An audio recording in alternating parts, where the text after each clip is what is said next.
Alors, tout d'abord, remercier l'ensemble des intervenants, M. Alvarez, Mme Gély, M. Steyer, M. Heras et M. Lamy. Je passe donc la parole à Mme Gély. Alors juste quelques mots sur le projet développement durable qui a été bien amorcé maintenant depuis 2 ans au lycée, au LPO Louise Michel. C'est un projet clé du projet d'établissement, puisque c'est un projet essentiellement transversal, puisqu'il associe différentes disciplines et différentes formations.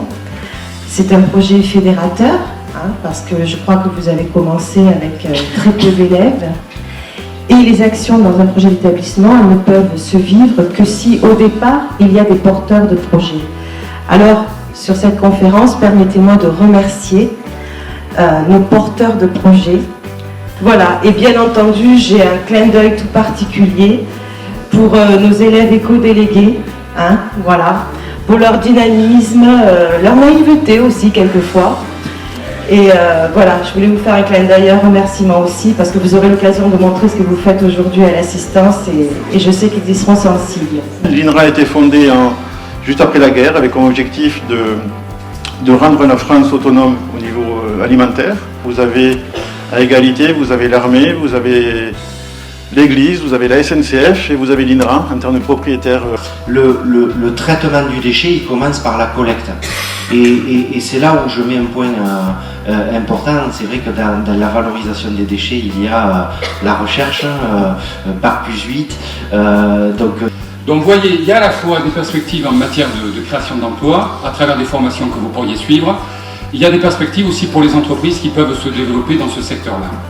Alors, ce que je voudrais dire aussi, c'est qu'il est important de souligner qu'à travers le Grand Narbonne, nous avons un partenariat exemplaire avec l'INRA.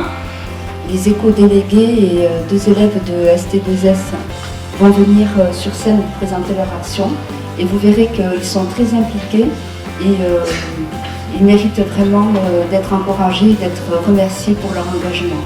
Je suis éco-déléguée depuis 2 ans. Je participe à des comités de pilotage dans lesquels on trouve des solutions éco-citoyennes à des problèmes tels que le recyclage des déchets et la valorisation de ceux-ci au sein du lycée. Nous vous présenterons tous nos projets et actions écologiques que nous mènerons et que nous avons menés. Comme notamment l'année dernière, nous avons participé à un concours Jeunes Reporters pour l'environnement.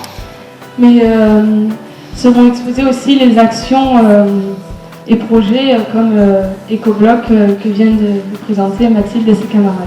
Et donc on a fait un article qui avait poursuivi les actions menées au sein du lycée au niveau du recyclage. Donc dedans on a parlé des bouchons d'amour, de la collecte des instruments d'écriture et plein d'autres choses. L'économie du papier.